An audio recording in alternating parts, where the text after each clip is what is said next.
Hello, my name is Paul Geyer and I'll be talking with you today about cathodic protection concepts. These are the basic principles underlying cathodic protection engineering. What I'll be talking about today, I'll be dividing up into what you might think of as 3 chapters. First, concepts, second, criteria, and 3, precautions. This is just a little bit about me. I, for 35 years, was what I characterize as a broadly based designer. Got registered in a few different things along the way and happened to have the opportunity to do a pretty fair amount of corrosion protection and cathodic protection work on various projects involving buildings and related infrastructure. Corrosion is an electrochemical process. Corrosion of metals is a result of electrochemical reactions. An electrochemical reaction is a chemical reaction accompanied by a flow of electrical current. The driving force for the corrosion of metals through electrochemical reactions is the free energy of the metal atoms in their metallic form. All chemical systems tend to change so that the free energy present is at a minimum.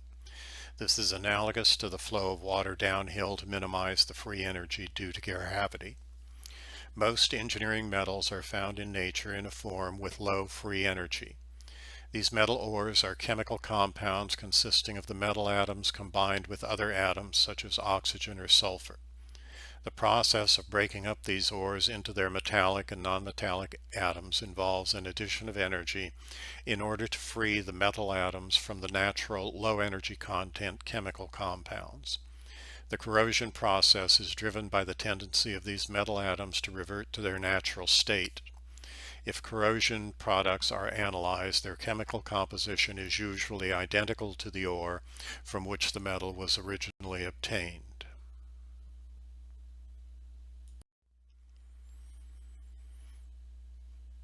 Electrochemical reactions occur through a combination of chemical reactions and the exchange of electrical charges, that is, current, between areas where these chemical reactions are occurring. The entire process is commonly known as an electrochemical cell. This process is described in the following discussion. The components of the electrochemical cell. Every electrochemical cell consists of an anode, a cathode, an electrolyte, and a metallic path for the flow of electrical current between the anode and cathode. A schematic electrochemical cell is shown in the following figure 1. Chemical oxidation occurs at the anode in an active electrochemical cell. Chemical oxidation is a reaction where an atom or molecule gives up electrons. The chemical shorthand for a typical oxidation reaction is M sub O negative changes to M positive plus E negative. M sub O is the metal atom, M positive is the metal ion, E negative is the electron. In this reaction, the metal atom, which in combination with the other atoms in a piece of metal has high strength and other metallic properties, is transformed into a metal ion which usually dissolves. The electron is available for transfer to another site of lower electrical potential.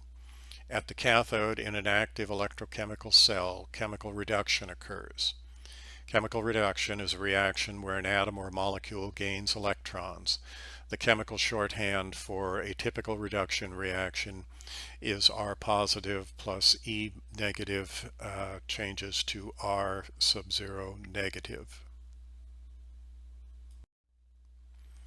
where R positive is the positive ion in solution, E is the negatively charged electron, and R sub O is the reduced atom. A reduced atom may either be discharged as a gas or may be deposited on the cathode. The electrolyte in an electrochemical cell serves as a source of material for the chemical reactions, a medium for the deposition of the products of the chemical reactions, and a path for the flow of charged ions in solution. The electron path, usually a metallic connection, is required so that the electrons produced at the anode can flow from the anode to the sites at the cathode where they are consumed. The electrochemical cell consists of an anode where electrons are produced by a chemical reaction, a cathode where electrons are consumed by a chemical reaction different than the one occurring at the anode, an electrolyte for the flow of ions, and a metallic path for the flow of electrons, that is, DC current. Figure 2, which you will see subsequently, shows an example of a corrosion cell where zinc is connected to platinum in hydrochloric acid. The zinc corrodes at the anode, hydrogen gas forms at the cathode, and electric current flows through the external electron path. This electric current can be made to do useful work. An ordinary dry cell battery is an electrochemical cell. When in storage, the electron path is not completed and the electrochemical reaction which produces the current is only allowed to proceed when the external metallic path is completed. Cathodic protection utilizes a flow of direct current electricity to interfere with the activity of the electrochemical cell responsible for corrosion. As you will see in figure 3, which we will see shortly, corrosion can be prevented by coupling a metal with a more active metal when both are immersed in an electrolyte and connected with an external path. In this case, the entire surface of the metal being protected becomes a cathode, thus the term cathodic protection. Every metal immersed in an electrolyte develops an electrochemical potential due to the free energy of the atoms in the metal. In order to prevent anodic reactions from occurring due to electrochemical reactions on that metal, electrons must be prevented from leaving the metal. Since electrons can only flow from an area of high, that is negative potential, to an area with lower negative potential, connection of the metal to be protected to a source of more negative electrons can effectively prevent the anodic reaction on the metal to be protected and can thus prevent corrosion. In this case, the flow of electrons is from the external source to the metal being protected. Conventional current flow is described by the flow of imaginary positive charges in a direction opposite to the electron flow. Since cathodic protection depends on the energy of electrons and their tendency to flow only from an area of high negative potential to one of lower negative potential, the principle of cathodic protection can also be demonstrated through a hydraulic analogy, which you can see in figure 4, which we will see shortly. In this analogy, the surge tank is the metal to be protected. Flow from the surge tank is prevented by coupling the tank to a supply of water at higher pressure, leaving the tank full.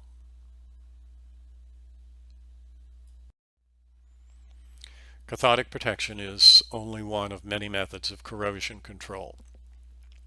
Cathodic protection should be evaluated as one alternative method to control corrosion in an overall corrosion control program. Application of cathodic protection should be evaluated on the basis of technical feasibility, economic analysis, and system functional requirements such as reliability and consequences of failure. In some cases, such as underground pipelines, field experience has shown that cathodic protection is such an effective means of providing the required levels of safety in the operation of the systems that cathodic protection is required by federal regulations in the United States. Cathodic protection should be considered possibly in conjunction with other forms of corrosion control, such as the application of protective coatings wherever the system is exposed to an aggressive environment in such a manner that cathodic protection is technically and economically feasible. Cathodic protection is primarily feasible when the surfaces to be protected are buried or submerged. External surfaces of buried metallic structures, surfaces of metal waterfront structures such as sheet pilings or bearing piles, and the internal surfaces of tanks containing electrolytes such as water are applications where cathodic protection is usually technically feasible and is commonly utilized in protecting such structures. Cathodic protection has limited applicability on internal surfaces of small diameter pipelines and other areas where ion flow in the electrolyte is restricted by electrolyte resistance. When construction of a new buried or submerged system is being planned, the corrosivity of the environment should be considered as one of the factors in the design of the system. If experience with similar systems in the vicinity of the construction site has shown that the site conditions are aggressive based upon leak and failure records, cathodic protection should be provided as a means of controlling corrosion on the new system. Cathodic protection is one of the few methods of corrosion control that can be effectively used to control corrosion of existing buried or submerged metal surfaces. Thus, if leak records on an existing system show that the corrosion is occurring, cathodic protection may be applied to stop the corrosion damage from increasing. Cathodic protection can, however, only stop further corrosion from occurring and cannot restore the material already lost due to corrosion. Regulations by the Department of Transportation have established standards for the transportation of certain liquids and compressed gas by pipelines in order to establish minimum levels of safety. These regulations require that these pipelines be protected by cathodic protection combined with other means of corrosion control, such as protective coatings and electrical insulation. These regulations provide excellent guidelines for the application of cathodic protection to buried and submerged pipelines. Due to the safety and environmental consequences of system failure, there are also increased numbers of federal, state, and local governmental regulations regarding the storage and transportation of certain materials that require corrosion control. Many of these regulations either make the application of cathodic protection mandatory on existing facilities as a primary means of corrosion control, or allow it to be selected as a means for the mandatory control of corrosion on new facilities.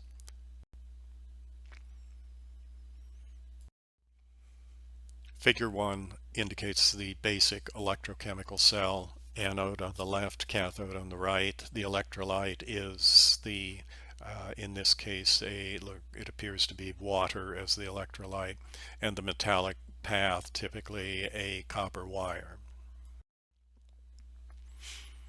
Figure 2 indicates a similar corrosion cell, but with a different electrolyte. The anode in this corrosion cell is a zinc material. The cathode is a platinum material. There is a connecting copper wire, and the electrolyte in this case is hydrochloric acid, and hydrogen gas is generated at the platinum cathode. Figure 3 is another indication of an electrochemical cell, a corrosion cell. This one where the electrolyte is salt water. The anode is a zinc material. The cathode being protected is iron, and there is the typical copper wire connecting the zinc anode and the iron cathode. In order to be technically feasible, cathodic protection requires that the protected structure be electrically continuous and immersed in an electrolyte of sufficient volume to allow the distribution of current onto the structure. Electrical continuity of the structure to be protected may be through metallic continuity provided by bolting or welding of the structure. Continuity is often achieved or ensured by means of electrical connections installed specifically to ensure the effectiveness of cathodic protection. These connections are commonly called bonds. The electrolyte is commonly water or the water contained in moist earth. The conductivity of the electrolyte is an important factor in the determination of the need for cathodic protection and in the design of cathodic protection systems.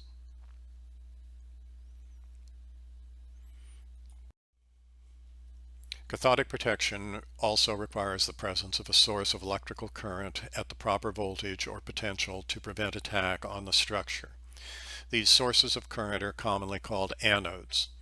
As described below, the anode may be fabricated from an active metal such as magnesium or zinc, which provides a high potential source of electrons through corrosion on its surface.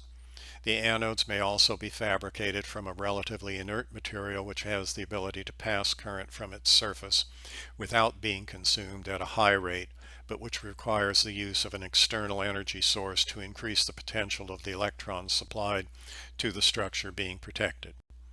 Anodes made from active metal are commonly called sacrificial or galvanic anodes, as the anode material is sacrificed to protect the structure under protection.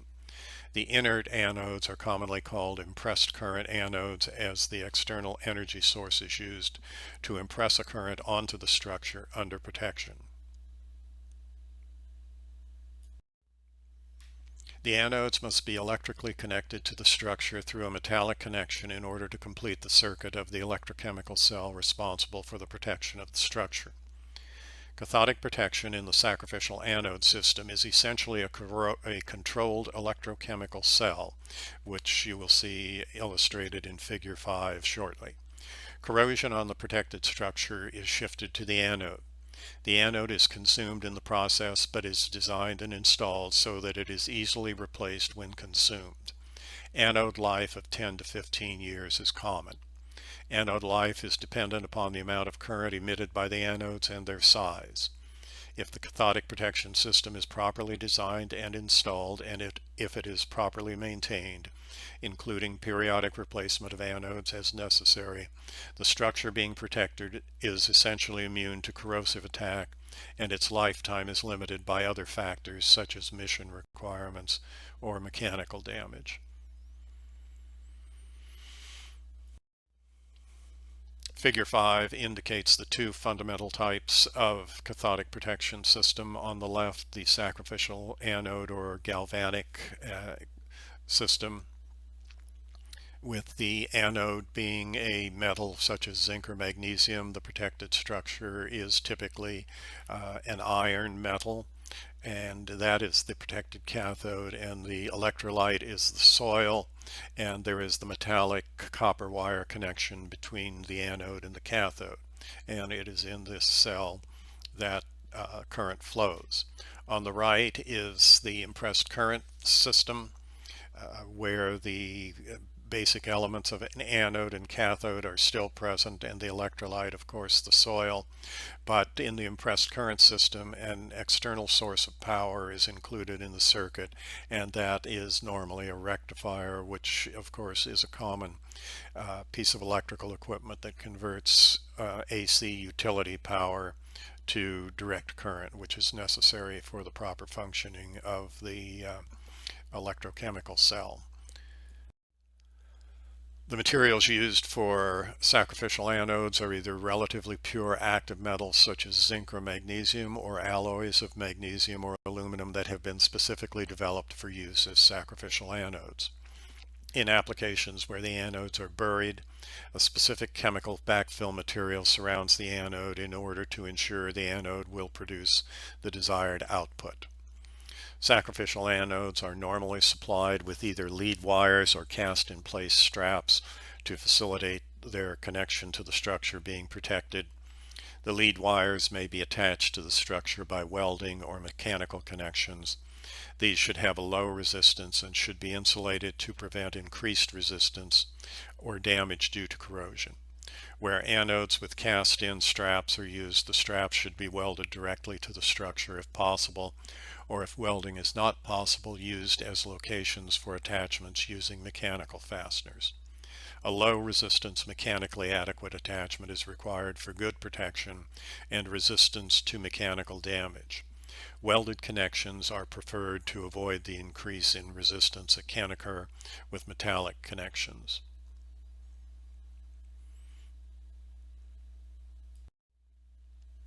As for all systems to be protected, the structure being protected by sacrificial anodes must be electrically continuous. This system should also include test stations that are used to monitor the performance and to adjust the system for proper operation. As in all mechanical and electrical systems, cathodic protection systems require periodic inspection, maintenance, and adjustment for satisfactory operation. With regard to impressed current systems, from the standpoint of the structure being protected, cathodic protection using the impressed current method is essentially the same as in the sacrificial anode system. As indicated in Figure 5, the cathodic protection system supplies high-energy electrons to the structure being protected, and the circuit of the electrochemical cell is completed through the soil. However, in the impressed current system, a supply of direct electrical current is used to develop the potential difference between the anode and the structure being protected. Consumption of the anode is not the driving force for the flow protective current. A properly designed, installed, and maintained impressed current cathode and cathodic protection system is as effective as the galvanic anode type of system in preventing corrosion of the structure being protected.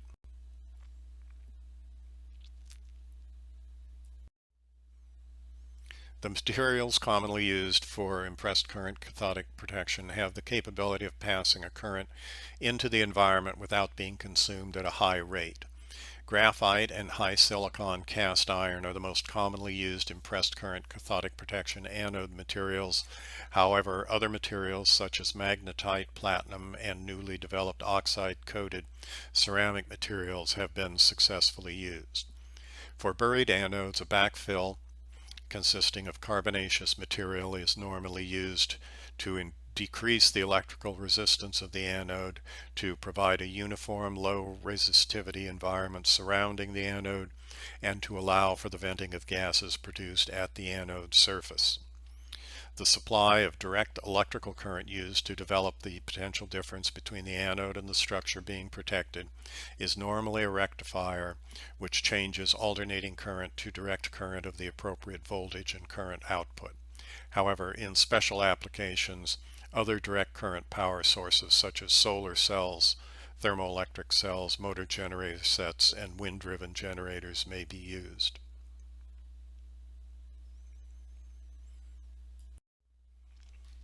Impressed current cathodic protection anodes are normally supplied with integral lead wires.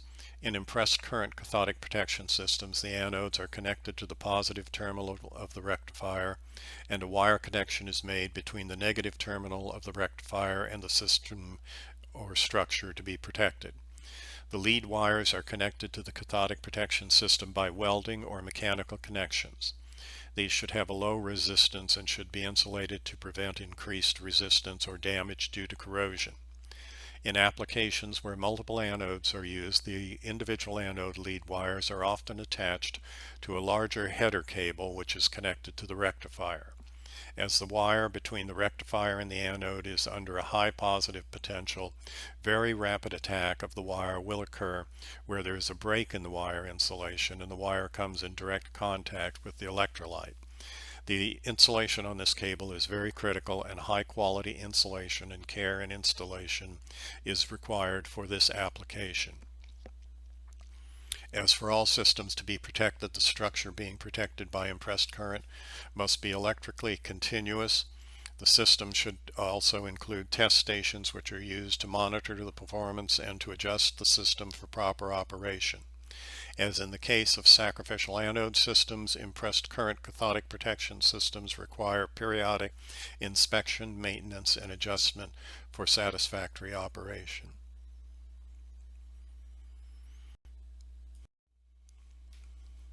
Now, with regard to the criteria to be applied, some introductory remarks. Various methods are available for determining whether the structure to be protected is being effectively protected through the application of cathodic protection. The technical basis for corrosion and cathodic protection is electrochemical. Electrochemical methods of determining the effectiveness of cathodic protection systems are the most widely used criteria for establishing the adequacy of the protection.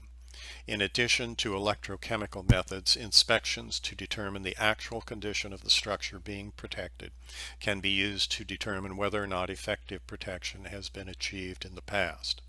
If there is no attack of the protected system in an aggressive environment, then the protective system has been functioning adequately. For buried or submerged systems where access is restricted, the electrochemical criteria are most widely applied. The electrical criteria for submerged and buried structures, the criteria based upon the electrochemical potential of the surfaces of the structure to be protected, are the most widely used criteria for determining whether or not the structure is being effectively protected. In making these electrochemical potential measurements, as indicated in Figure 6, which you will see, a high impedance voltmeter is used to measure the difference in potential between the structure and a reference electrode placed in contact with the electrolyte, the soil. For buried structures, the copper-copper sulfate reference electrode is the reference electrode most commonly used for this purpose.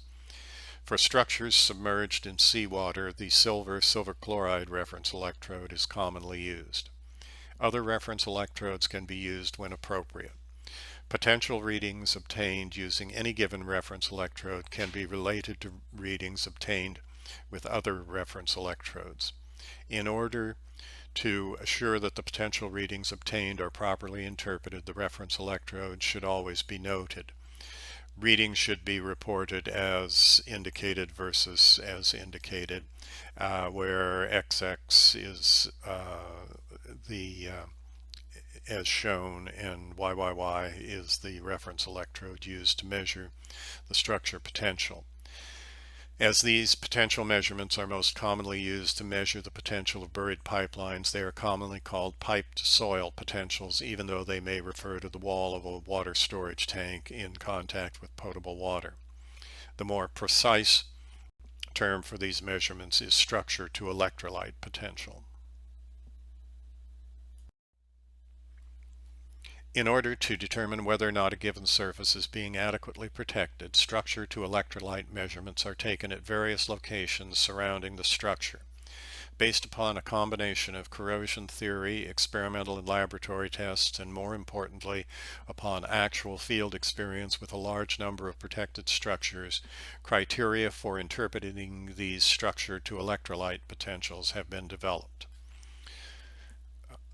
The most widely used criteria for evaluating structure-to-electrolyte potentials has been included in the NACE, National Association of Corrosion Engineers, Standard RP01, Recommended Practice for Control of External Corrosion on Underground or Submerged Piping Systems.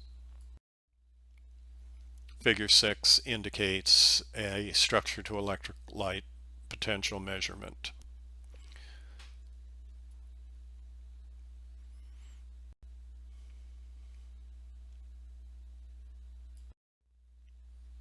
The criteria options for the cathodic protection of steel and cast iron in soil and water are as follows. Minus 850 millivolts or more negative with respect to a copper-copper sulfate reference cell. This potential is measured with the protective coating applied. For valid interpretation, the potential measurements must be corrected for IR drop through the electrolyte and metallic paths. 100 millivolts or greater negative polarization shift measured between the pipe surface and a stable reference electrode containing the electrolyte. The formation or decay of this polarization can be used in this criterion. C, a potential of at least as negative as the potential established by the E log I curve method. And D, a net protective current from the electrolyte into the surface of the structure as determined by an earth current technique. With regard to the criteria for aluminum, 100 millivolts or greater negative polarization shift. A caution note, first with regard to excessive voltage. If cathodically protected at voltages more negative than minus 1.2 volts measured between the structure surface and a saturated copper-copper sulfate reference electrode contacting the electrolyte and compensating for the voltage IR, current times resistance, drops other than those across the structure-electrolyte boundary may suffer corrosion as the result of the buildup of alkali on the metal surface.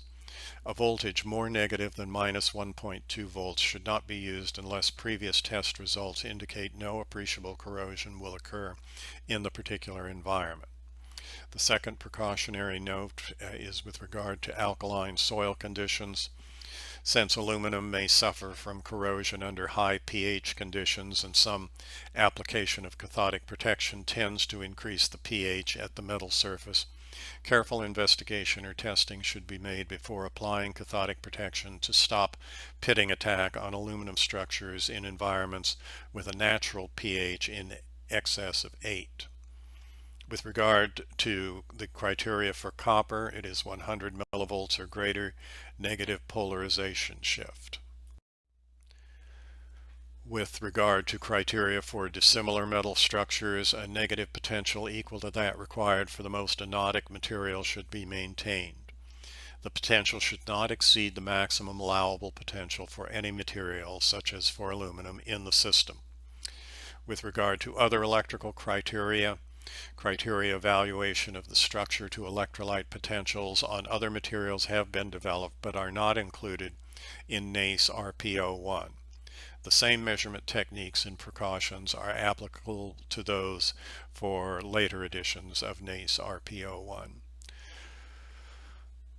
With regard to the criteria for lead, minus 750 millivolts or more negative is the criteria with respect to a copper sulfate reference cell.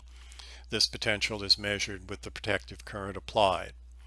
100 millivolts or greater negative polarization shift measured between the pipe surface and a stable reference electrode contacting the electrolyte.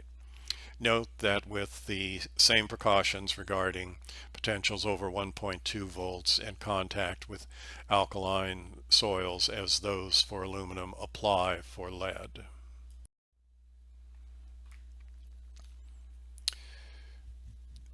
NACE RPO2, again NACE, the National Association of Corrosion Engineers, and this is their publication, RPO2, contains criteria for the interpretation of structure to electrolyte potentials on storage tanks.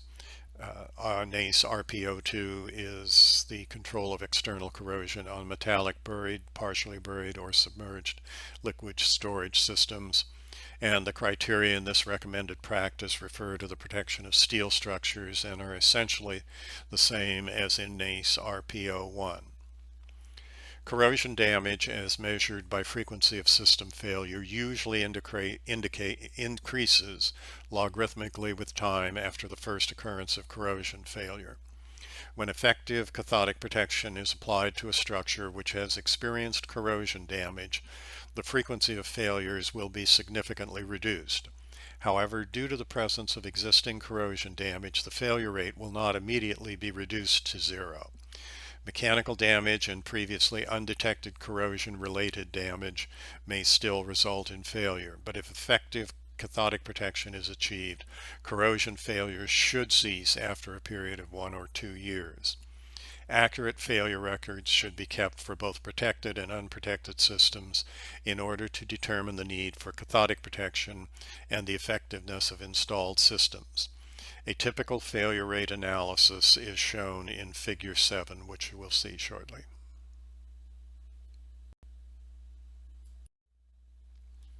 Periodic evaluation of the condition of the protected system can also be used to determine the adequacy of the cathodic protection system installed on the structure or to establish the need for protection.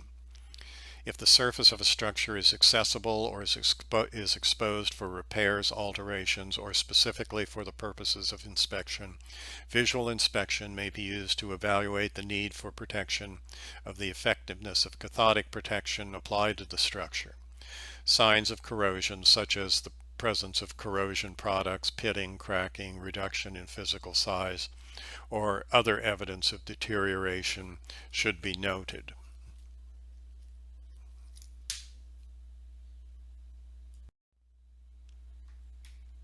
Figure 7 is a representation of typical failure rate versus time. A variation of visual inspection is the installation of small metal samples or coupons electrically connected to the structure at various critical points on the structure. Periodic removal and evaluation of these samples, including visual observation and weight loss, can be used to infer the corrosion activity of the structure being monitored. If the measured potentials of structure are not as negative as required by one or more of the applicable criteria for cathodic protection, some corrosion of the structure may occur. However, the corrosion of the structure will be reduced in proportion to the amount of current supplied. When protective currents are totally interrupted, corrosion will usually return to a normal rate after a short period of time. In addition to the chemical corrosion damage that can occur on aluminum and lead structures if limiting potentials are exceeded in the negative direction, excessive negative potentials can also damage other metals. In addition to being wasteful of anode material or electrical power, excess potentials can cause disbondment of protective coatings and can cause hydrogen embrittlement of certain types of steels, especially high-strength steels. Excess cathodic protection potentials can result in the generation of hydrogen gas. When the cathodic protection potential reaches the polarized potential of minus 1.12 volts instant off with respect to a copper-copper sulfate reference electrode, the generation of hydrogen gas will occur. When hydrogen gas is generated, it is often trapped between the coating and the surface and causes blisters and disbonding of the coating. Electrolyte can subsequently fill the gap between the electrolyte and the metal, and as the coating is an electrical insulator, sufficient current for effective cathodic protection cannot reach the affected area and corrosion will occur. Coating disbondment is a particular problem in water tanks. In soil environments, when high-quality coatings are used, disbondment is seldom encountered at potentials less than minus 1.6 volts or minus 1.12 polarized potential instant off. The hydrogen produced when cathodic protection currents are excessive can also result in the reduction of the ductility of steel. This is particularly true for high-strength steels in excess of 130 pounds per square inch yield strength. Now, some comments on precautions to be observed. Cathodic protection systems depend upon the application of electrical currents to counterbalance the natural tendency of metals to revert to their low-energy combined states. In addition to the hazards involved with the operation of any electrical device, cathodic protection systems may, through the flow of current in undesirable paths, accelerate the corrosion of other structures in the vicinity of the structure being protected. Potentials exceeding those recommended can result in system damage. Potentials less than those required for complete protection usually result in some protection on most areas of the structure and do not result in attack at rates greater than for completely unprotected structures of similar materials and conditions. The flow of current in undesirable paths is proportional to the total amount of current flowing in the cathodic protection system, all other factors being equal. Thus, protection of well-coated structures that require small amounts of current for protection will cause fewer problems than protection of poorly coated or bare structures that require substantially more current. Assuming that damaging potential levels such as those resulting in coating damage or hydrogen embrittlement are not reached, excessive currents will not cause deterioration of the structure being protected, but can cause severe localized attack of adjacent structures.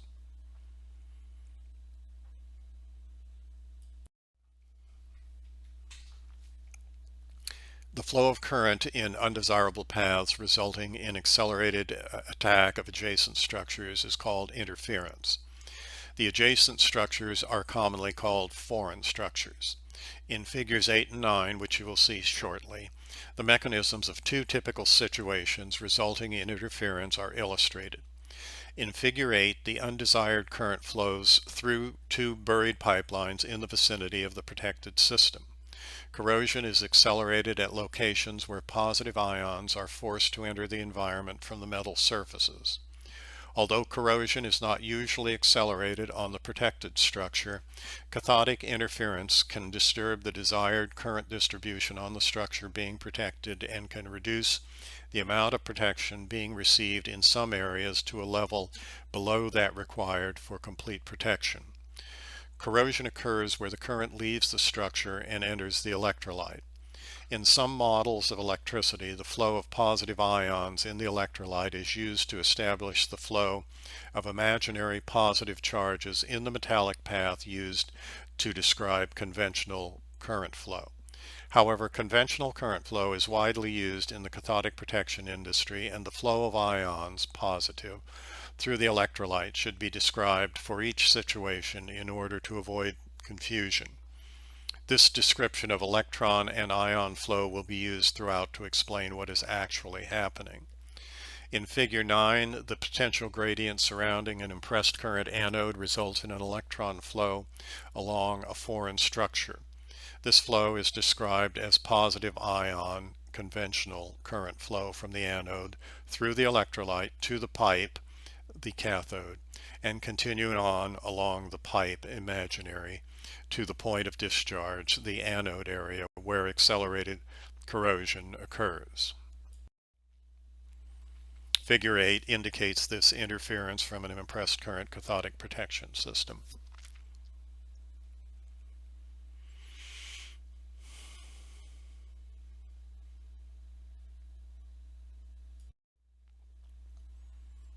Figure 9 indicates interference due to potential gradients.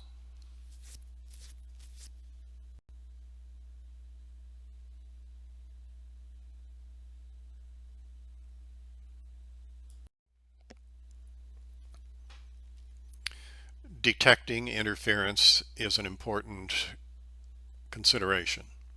Cathodic protection interference problems are most commonly detected through the measurement of structure to electrolyte potentials and by the measurement of current flowing along a structure by measuring the potential IR, current times resistance or voltage, drop caused by the flow of the current through the resistance of the structure.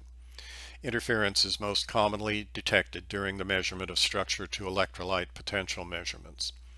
Figure 10, which you will see shortly, shows a typical situation where interference is occurring and shows locations where structure to electrolyte potentials have been measured.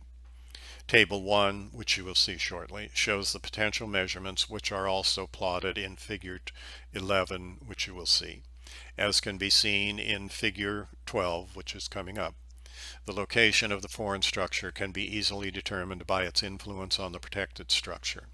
Likewise, the measurements taken on the foreign structure clearly show the areas where the ions are picked up and discharged. Figure 10 indicates interference testing.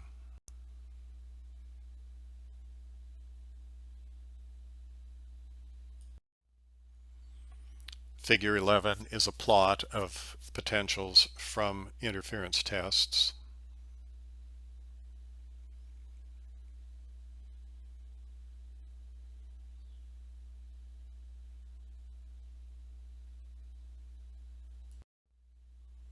Table 1 is a tabulation of the results of structure to electrolyte potential measurements for illustration purposes.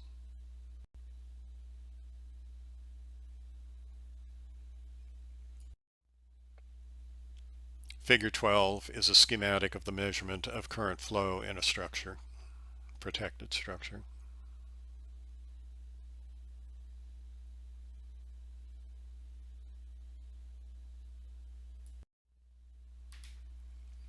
Another field measurement associated with interference is the measurement of the current flowing through a structure. As indicated in Figure 12, the procedure involves the measurement of the potential drop along a section of the structure which is carrying the current. The section of structure is initially calibrated by passing a known current through the section using the outer set of test leads. Subsequent measurements of the potential drop are then referred to the calibration factor for the structure, and the current is calculated. This measurement is called an IR drop test.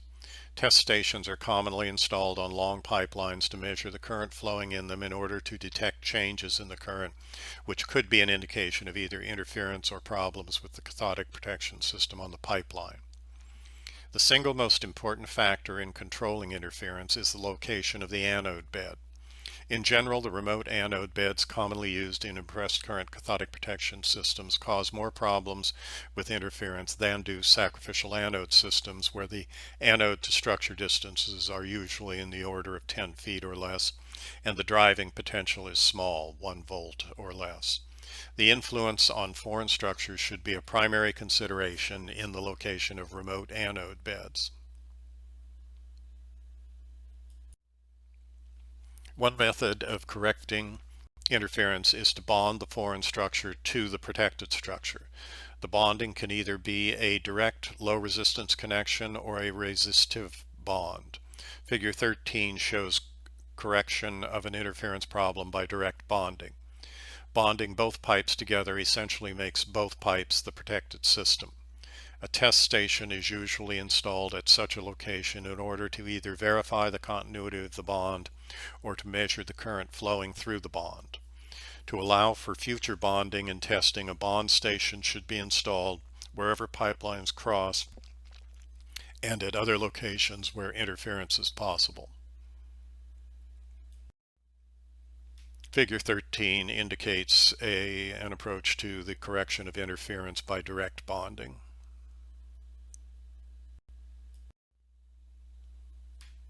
Adjustment of the resistor to correct the interference is determined by installing a temporary resistive bond and measuring the current through the resistor and the changes in potential achieved by the temporary bonding.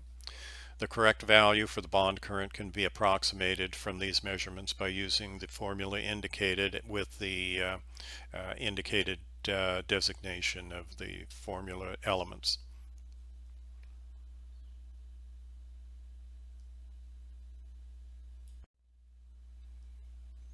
Figure 15 is an indication of the effects of bonding on interference test potentials.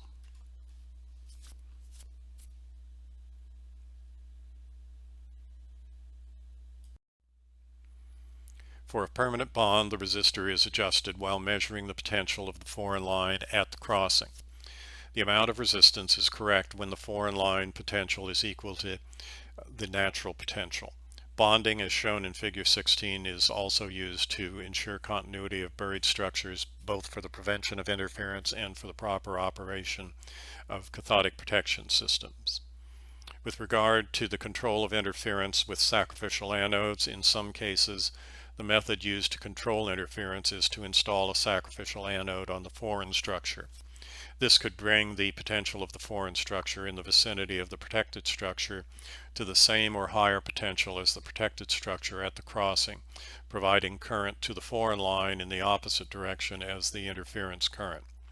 If the foreign line is well coated, the magnesium anode may negate all interference current. If the foreign line has poor coating or is bare and the interference is large, the anode at the crossing will reduce or negate the interference at the crossing, but interference current will still flow from the foreign line at each side of where the anode is connected. In summary, an anode on the foreign line at the crossing will help, and in some cases completely cure the interference problem, but in other cases it will not completely solve the interference problem and a resistance bond may still be needed. Use of a sacrificial anode to control interference is indicated in figure 17. The anode should be sized to provide a current in excess of the required bond current.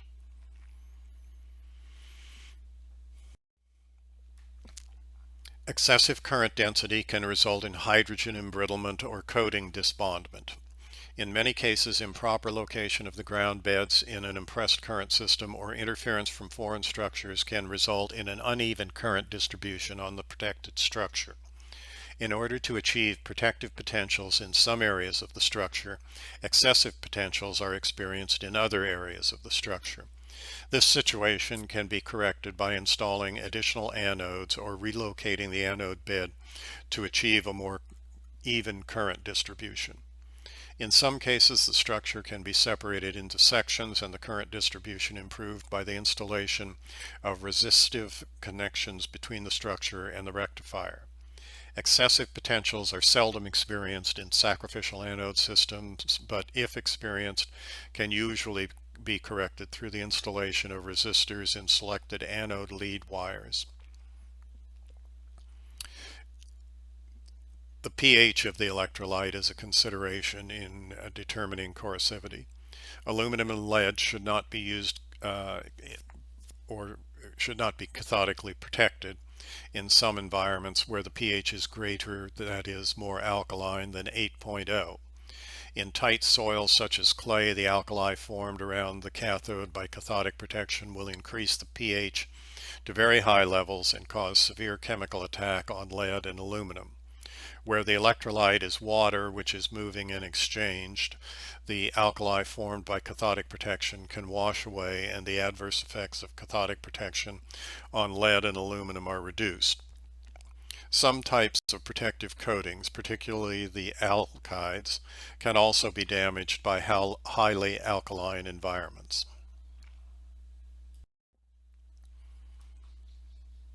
Figure 16 is an illustration of bonding for continuity.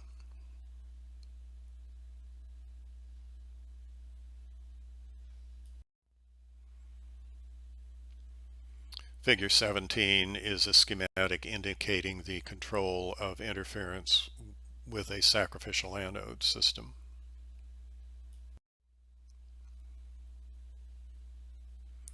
Low pH, that is acidic conditions, can also cause problems with both corrosion and cathodic protection. In soils with a pH lower than 3.0, current density requirements for the protection of steel can be up to 10 times as high as those required for protection of steel in neutral soil. These excessive current requirements make cathodic protection in such environments difficult and costly. The use of high-quality coatings in conjunction with cathodic protection in such environments is essential. Cathodic protection systems, like all other electrical systems, can be dangerous under some circumstances. They can, however, be safely operated under most conditions if the proper precautions are taken in their design, installation, operation, and maintenance. In areas where flammable liquids or explosive gases may be present, consideration should be given to the proper design of both impressed current and sacrificial anode cathodic protection systems.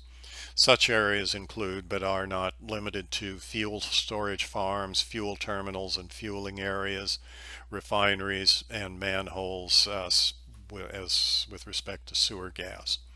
As the protective currents used for cathodic protection flow through the environment without inherently causing arcing or appreciable resistive heating, cathodic protection can be safely used in such environments.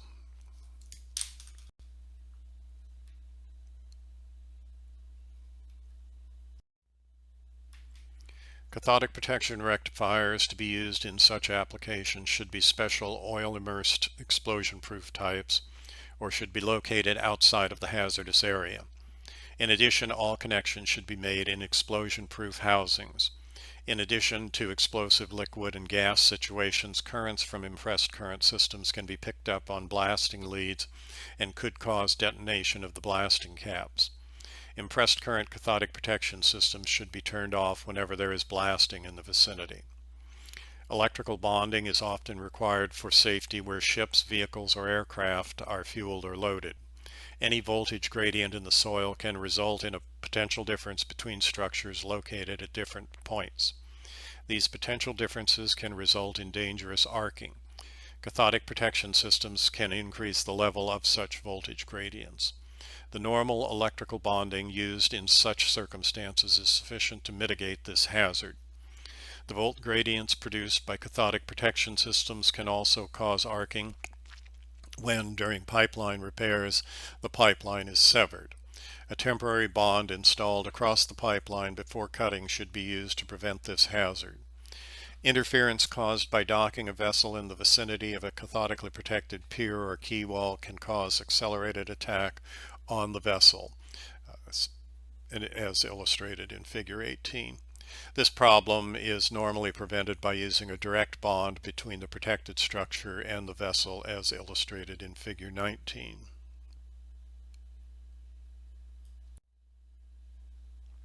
Figure 18 indicates interference due to cathodic protection of a quay wall and its effect on a docked vessel.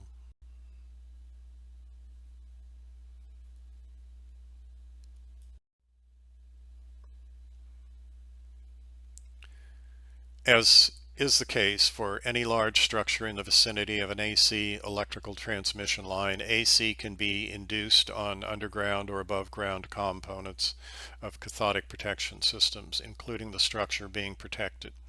This is particularly true if the structure is well coated or isolated from the ground and is oriented parallel to the transmission lines. Pipelines using the same right-of-way as the transmission lines are particularly susceptible to induced AC voltages. In addition to causing corrosion damage, these voltages can be dangerous to personnel who may come in contact with the structure or cathodic protection system. The location of the AC transmission line should be noted during the design of cathodic protection system. The effects of induced currents and relocation of either the transmission line or the planned system should also be considered. Location of test stations in areas where induced currents may exist should be particularly avoided. Induced currents should also be considered when performing cathodic protection field surveys or other electrical tests in the vicinity of AC transmission lines. Figure 19 is an indication of the correction of interference between a cathodically protected key wall and a docked vessel. With that, we've come to the end of this discussion of concepts underlying cathodic protection systems. I hope it has been of some interest and use to you, and that will guide you and provide you with some assistance as you move forward to address cathodic protection issues on projects in the future. Thanks a lot. Bye.